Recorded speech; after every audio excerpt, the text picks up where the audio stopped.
Dancer to Dancer.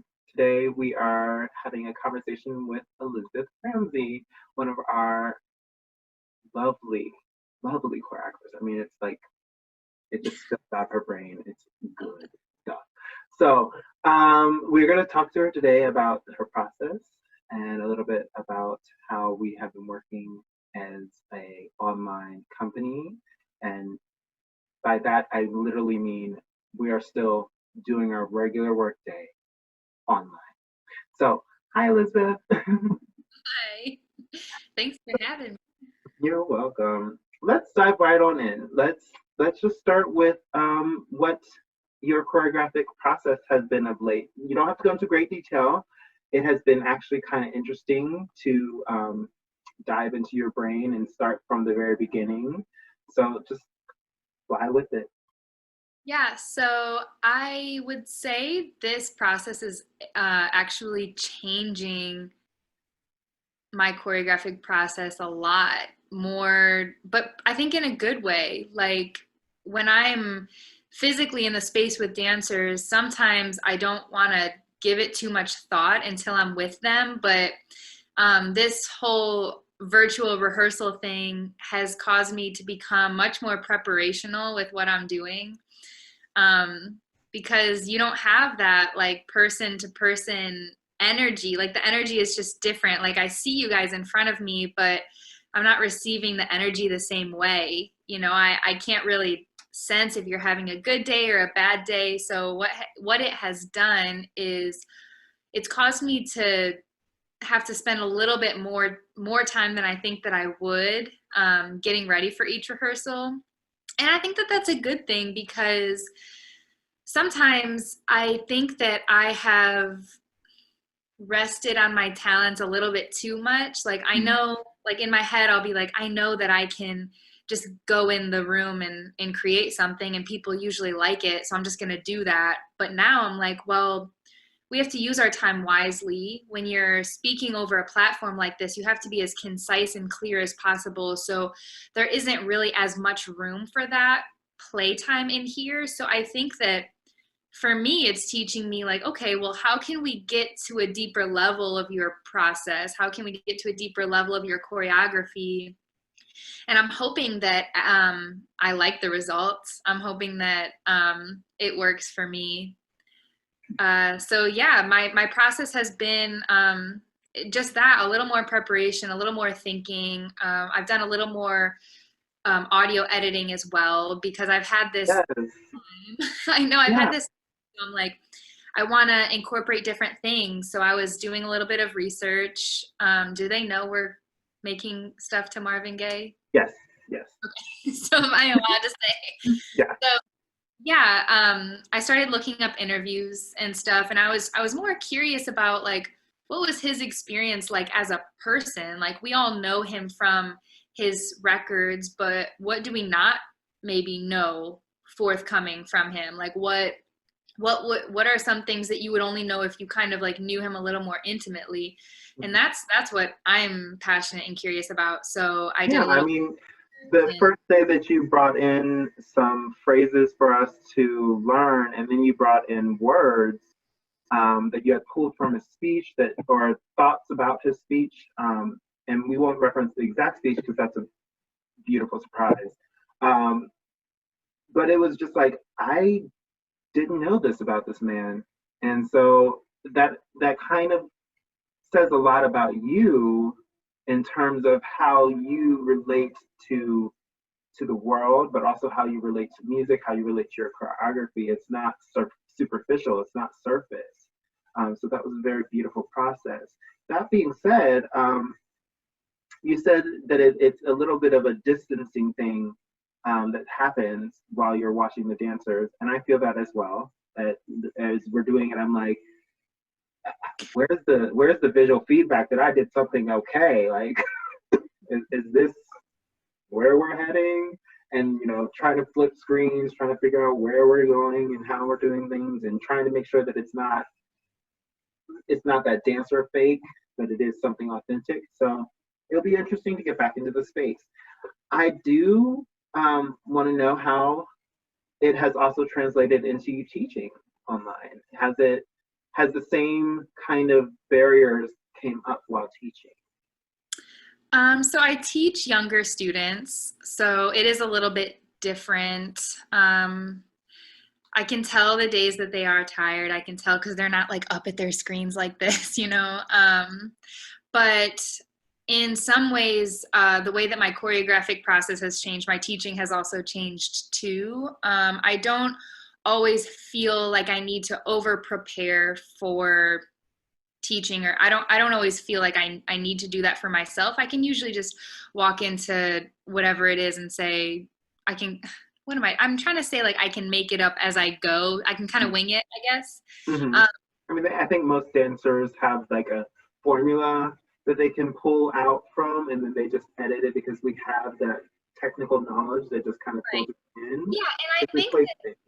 I think that it has been a strength in the sense that because I don't have something so set in stone, I can make decisions and changes on the fly. So through teaching on Zoom, I've found that I'm going back to basics and fundamentals a lot more. Classes are slower, and I don't feel obligated to get through a certain amount in a ballet class or a modern class because of anything, you know. So I have an hour and a class or an hour and a half to teach ballet, for example, and my bar is taking an hour and a half. Like, we're really just taking the time to say, like, what does it mean to stand in fifth position and draw your foot up to coup de pied? Like, what does that mean, and how can we create through repetition more consistency? So we're taking the time to study that a little bit more with my dancers, and it's helping my dancing as well. You know, every time I teach a class, the next day I'm in ballet and I'm like, well, what were you just talking about last night? You know, do the same thing, you know. So yeah, all that to say, I think that using this type of a platform for teaching has allowed me to figure out exactly what I want to say clearly and concisely, and not being afraid to just take the time to focus on an idea, and also understand that the students are learning how to self-correct as well. Like, they don't have hands, they don't have as much individualized attention as they maybe would in the classroom. So general corrections are becoming very important for them to learn how to self-adjust as well. That isolation definitely kind of opens doors for new creativity. And I think that's what we're all discovering. I think that's kind of what you were getting at, is that you have to find new ways to be. And it's not just how do I keep off the isolation? How do I keep the depression away? How do I do those type of things? But it's how, if we're going to be doing this for a long time, do I still keep what I do well honed? So teaching online from a distance, and what does that really mean? Do I push gung ho like I normally would? Would I pull back? Do I take everybody back to basics, or do I say, at this intermediate level, you still should know your basics, but we don't have time for it, and all that other jazz. But that also leads me to wonder, when you are on your downtime and there's nothing going on, what are you spending it doing? How do you keep yourself healthy mentally, Yeah. physically, emotionally? One, this dog right here. So yeah, most of the company knows, and I feel comfortable sharing it. I live with my boyfriend, and he recently had to go to tech school because he's a part of the military.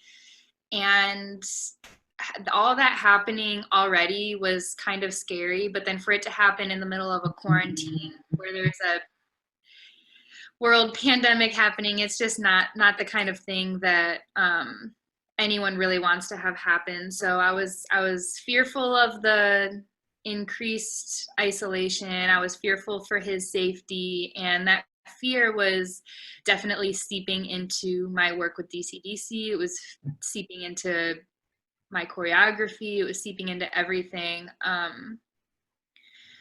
But I would say that honestly, the biggest help, you asked about downtime, but the biggest help has been the gatherings that we've had with DCDC, and for Debbie to, you know, open up the floor to whoever might want to share. I don't know if I would have felt so comfortable if we were in an actual studio to share the way that I did, but you guys were the only people that I was really going to see that day. So I just opened it and I said, this is how I'm feeling, and it scares me. And then other people were able to share and open up with me too. And I think that that kind of changed my trajectory from a trajectory of fear to a trajectory of like, this is gonna be okay. Like, it's just, I have people that, I have so many people that are here for me. And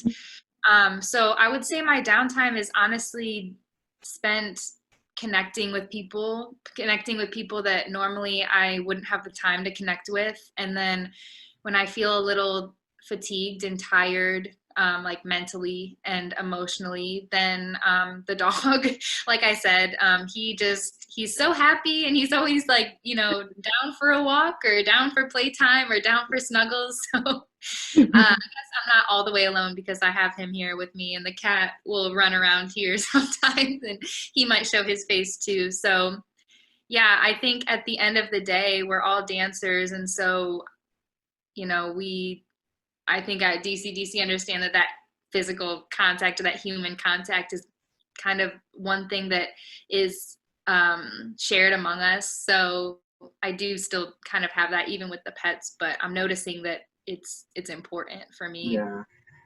I think that that's the biggest thing that I enjoy about how we came back was that we had a week off that was already pre-planned and pre-scheduled. So we were all home doing our thing.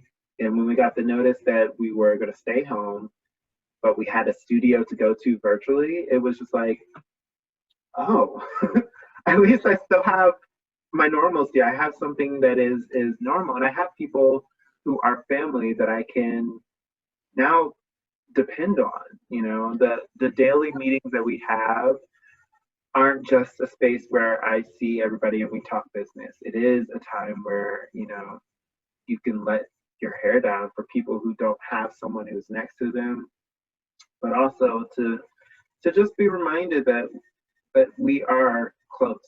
And the beauty of DCDC is we literally live, breathe, eat, and sleep next to each other, and you know, have that energy. So I think that was literally the most important thing with him leaving and me just feeling how silence, like feeling the silence, like physically feeling how everything just seemed to like tighten in together, and like that isolation really felt different.